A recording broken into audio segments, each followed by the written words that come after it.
communication practice day 3ကျွန်တော်အရင်တော့လျှောက်လုပ်ခဲ့ဖူးတာတခုရှိတယ်။အဲ့ဒါဘာလဲဆိုတော့ညအိပ်ခန်းဒီမှာကျွန်တော်အတွေးတခုရလိုက်တယ်။ဘာရလိုက်လဲဆိုတော့ကျွန်တော်လူမျိုးပေါ့နော်ကိုယ့်ကိုတိုးတက်အောင်လို့စူးစမ်းနေကြပြီးတော့လမ်းမြောက်နေကြတဲ့လူတွေဆိုအကုန်လုံးစုပြီးတော့ပေါ့နော်အဲ့လူတွေအကုန်လုံးအချင်းချင်းကိုယ့်ရဲ့တွေ့ကြုံခဲ့ရတဲ့ level အသီးသီးရဲ့ experience တွေကိုပြန်မျှဝေရင်းနဲ့မှတယောက်နဲ့တယောက်ကျွန်တော်က knowledge ကအရေးကြီးတာကိုပြီးလို့ရှိရင်တယောက်နဲ့တယောက်တွေ့ကြုံရတဲ့အတွေ့အကြုံတွေကလည်းတန်ဖိုးရှိတာဆိုတော့အဲ့ဒီအတွေ့အကြုံတွေပြန်လည်မျှဝေရင်းနဲ့မှတယောက်နဲ့တယောက်တူတူစူးစမ်းကြရင်လည်းမှတိုးတက်သွားကြမယ်ဆိုတဲ့ community ပုံစံ vibe တစ်ခုပေါ့နော်အဲ့ဒီတစ်ခုလုံးကငါဖန်တီးချင်တယ်ဆိုပြီးတော့စိတ်ကူးပေါက်လာတော့အဲ့ညစဉ်းစားပြီးတော့မနက်ရောက်တော့ကျွန်တော်ဘာလုပ်လဲဆိုလို့ရှိရင်ကျွန်တော်ရဲ့ဒီ personal account ကနေပြီးတော့အလုပ်ခေါ်စာမဟုတ်ပါဘောเนาะပြီးလို့ရှိရင်ဒီကျွန်တော်လိုမျိုးပဲပေါ့နော်လမ်းပြောင်းနေပြီးတော့ကြိုးစားခြင်းနဲ့ရှိတဲ့လူငယ်တွေဘာညာအဲ့လိုလူတွေအကုန်လုံးကိုစုပြီးတော့မှဒီလိုမျိုးတိုးတက်အောင်လုပ်ရမယ်ဆိုတော့တိုးတက်အောင်လုပ်ကြမယ် community တစ်ခုကျွန်တော်တည်ထောင်မယ်ဆိုပြီးတော့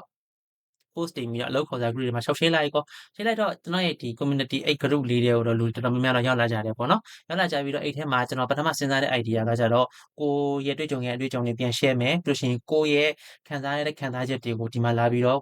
မောင်နှမအသားချင်းနေလိုပဲခံစားပြီးတော့မျှဝေပေးမယ်ဆိုပြီးတော့ကျွန်တော်6လုပ်ခဲ့တာ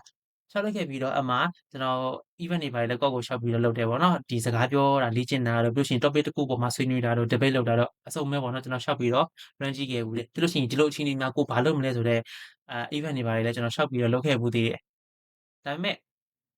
result အနေနဲ့ကဘာရလာလဲဆိုတော့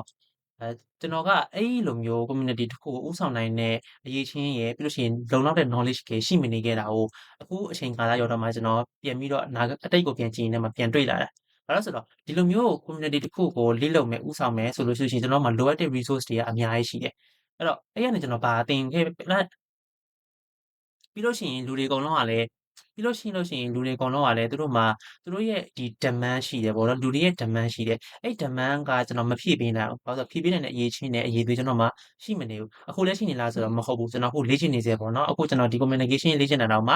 တော်တော်လေးစကားမလိုတဲ့စကားတွေပါနေတော့ပြောတဲ့ဟာကလည်းတိတ်ပြီးတော့ဆွဲဆောင်မှုရှိချင်မှရှိဦးမှာဒါပေမဲ့ဒါ day 3ဒါပေမဲ့ day 3ဒါပေမဲ့နောက်ထပ်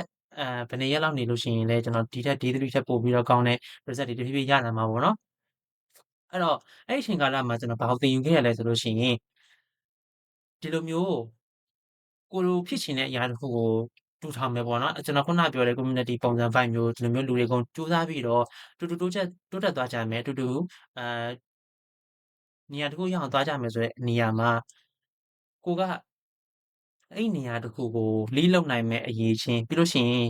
sharing လုပ်ပေးနိုင်တဲ့ knowledge ပြီးရင်ကိုယ့်ကိုအဓိကအရေးကြီးတာကယုံကြည်မှုအဲ့ဒီဟာတွေအကုန်လုံးကျွန်တော်မှာမရှိတဲ့အချိန်မှာကျွန်တော်ရှောက်ပြီးတော့လုပ်ခဲ့တဲ့ result ကဘာရလဲဆိုတော့နောက်ဆုံးမှာ failure အဖြစ်နဲ့ပဲ